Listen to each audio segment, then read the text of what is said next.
उत्तर प्रदेश के और विशेष तौर पर राजधानी लखनऊ और वाराणसी को लेकर मैं बहुत चिंतित हूं, क्योंकि वाराणसी से आज मुझे बहुत टेलीफोन आए, लोगों की जांचें नहीं हो रही हैं, भर्ती नहीं हो पा रहे हैं। वहां के कलेक्टर का भी मैंने वो ट्वीट देखा जिसमें वो लोगों से मना कर रहे हैं कि वाराणसी मत आइए। लखनऊ के हालात कैसे हैं वीरेंद्र जी? आज आप दिन भर व्यस्त थे लोगों को एडमिट कराने में, क्या स्थिति है, थोड़ा दर्शकों को जानकारी दें। देखिए, लखनऊ में आज 5450 के करीब मरीज मिले हैं नए।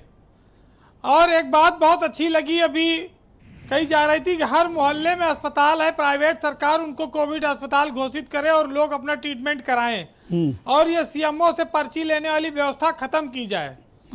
लखनऊ के सीएमओ का नंबर कोई किसी के पास होगा नहीं, और होगा तो वो उठता नहीं होगा, और नाम संजय भटनागर का बहुत कम लोग जानते भी होंगे। और लखनऊ के डीएम की जो चर्चाएं हैं वो सैकड़ों बीघा जमीन को लेकर है। लखनऊ का डीएम और सीएमओ, इन दोनों को तो सरकार को सस्पेंड कर देना चाहिए कि ये पूरी तरह से फेल्योर कर गए हैं। जो डीएम ये कह रहा है कि रोड पर लोग मर रहे हैं, वो इतने प्रतिबंध और कानून क्यों लाद रहा है उत्तर प्रदेश और लखनऊ की जनता पर कि आप जांच रिपोर्ट ना दो, जांच रिपोर्ट नहीं आएगी तो लोग कोविड से अस्पताल में एडमिशन कैसे पाएंगे, और रिपोर्ट भी आ जा रही है तो उनको स्लिप सीएमओ की नहीं मिल रही है, वो जाए तो कहां जाएं जी। ये दुर्भाग्यपूर्ण स्थिति बनी हुई है। प्रधानमंत्री के संसदीय क्षेत्र में अरविंद शर्मा जी को भेजा गया, जो उनके साथ 20 साल से रहे हैं, उनके वो वरिष्ठ नौकरशाह हैं, वो 2 दिन से वहां कैंप कर रहे हैं। पर्यटकों को रोक दिया गया, वैसे भी कोई पर्यटक नहीं जाएगा जहां इतनी बड़ी महामारी फैली हो। बात उसकी नहीं, बात यह कि व्यवस्था चरमरा गई है। लोग अपनों को मरते हुए देख रहे हैं, चिल्ला रहे हैं। रात में 12 बजे 1 बजे आप किसको किसको बेड दिलाएंगे? लखनऊ में एडीजे को बेड नहीं मिल रहा था रात में 12 बजे। लखनऊ के एडीजे हैं संजय सिंह, उनका फोन सीएमओ नहीं उठा रहे थे, वो गिड़गिड़ा रहे थे कि मेरी जान बचा लीजिए। रात में 2 बजे तक कोशिश करके किसी तरह उनको एडमिट कराया गया। एक नहीं कई मामले हैं। आज मुख्यमंत्री योगी आदित्यनाथ खुद कोरोना पॉजिटिव हुए हैं।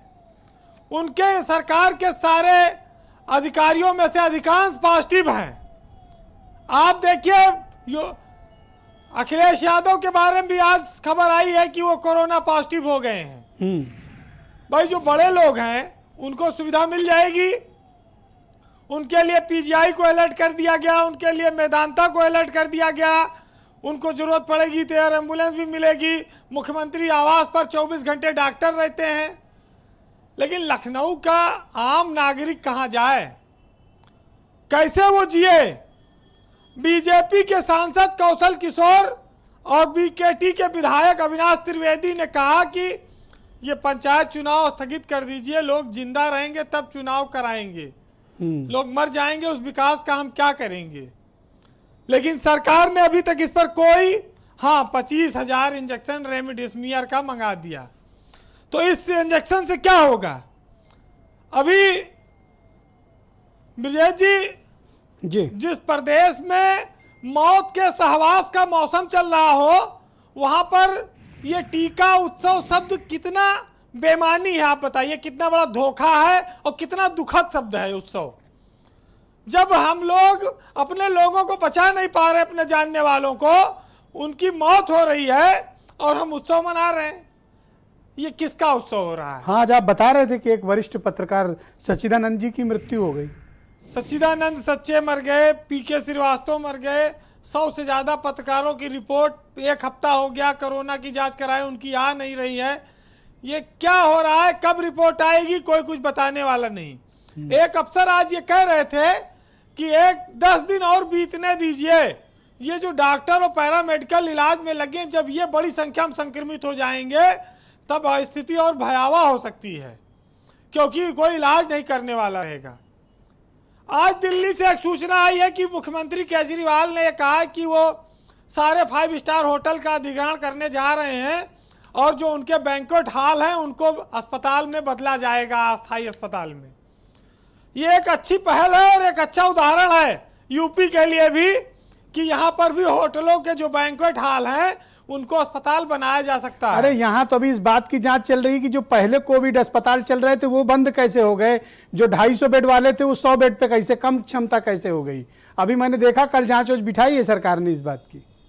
यहाँ जो और- था वो है नहीं, अब नया क्या देंगे यहाँ पे। और आपको बताएं कि यूपी में जो पीसीएस और आईएएस अफसर हैं, तो ये खास तौर से जो पीसीएस से प्रमोट है आईएएस, इनको कोई पूछने वाला नहीं है। ये तो रो रहे पत्रकारों से, कह रहे हैं हमारे लिए कुछ इंतजाम करा दो, हमारी पत्नी हमारे बच्चे सब संक्रमित हैं। इतनी बुरी दशा है, इतने लोग परेशान हैं, उनको मौत नाचती हुई सामने दिखाई पड़ रही है। क्या होगा इस प्रदेश का, कैसे ये संभलेगी ये विपदा, ये आपदा, ये कैसे कंट्रोल होगा, कुछ समझ में नहीं आता। जी ये वीरेन जी, सरकार के दावे पर उसको पुख्ता करने के लिए भाजपा के प्रवक्ता की मजबूरियां हो सकती हैं, लेकिन सच्चाई को तो बोलना पड़ेगा उनको भी और सबको भी, और सुनना पड़ेगा। देखिए, कहा जाता है कि डॉक्टरों का जो पैसा होता है वो लोगों के दुखों पर फलता और फूलता है। लोग जितना दुखी होंगे, परेशान होंगे, डॉक्टर की उतनी कमाई होगी, उतना उसका अस्पताल चलेगा। आज तो डॉक्टर भी हाथ खड़े कर दिया है, डॉक्टर भी भगवान को मना रहा है। केजीएमयू के 100 डॉक्टर हमारे संक्रमित हैं। जी अब किसको फायदा होगा, किसका रुपया काम आएगा, किसका सोर्स काम आएगा, किसकी ताकत, किसका बाहुबल, सब फेल हो गया है। अब घर में बैठिए, वही इलाज है। अच्छा, आज हम आप अस्पताल पर और बेड पर चर्चा कर भी रहे हैं, लेकिन सोशल मीडिया में एक चीज चल रही है कि भाई जब हमने जिंदगी भर लड़ाई मंदिर मस्जिद और हिंदू मुसलमान के लिए लड़ी है, तो हम सरकार से बेड और अस्पताल की अपेक्षा क्यों कर रहे हैं? वो रातों रात चमत्कार क्यों करेगी? हमको जो चाहिए था वो तो दिया ना उसने। अब आप ये बात तो मानना पड़ेगा आपको। जी वीरेन जी, कंक्लूड करें। देखिए, बच्चों का भविष्य तो बर्बाद हो रहा है, परीक्षाएं टाली जा रही हैं, लोगों की जिंदगी बर्बाद हो रही है।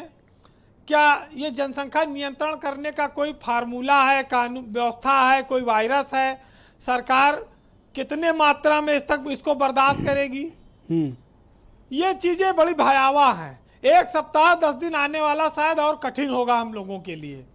जिंदगी बहुत प्यारी है, लोग अपने घरों में रहें, ना निकलें, एक हफ्ता 10 दिन और बर्दाश्त कर लें तो शायद कुछ चैन टूटे, कुछ लोगों की जान बचाई जाए।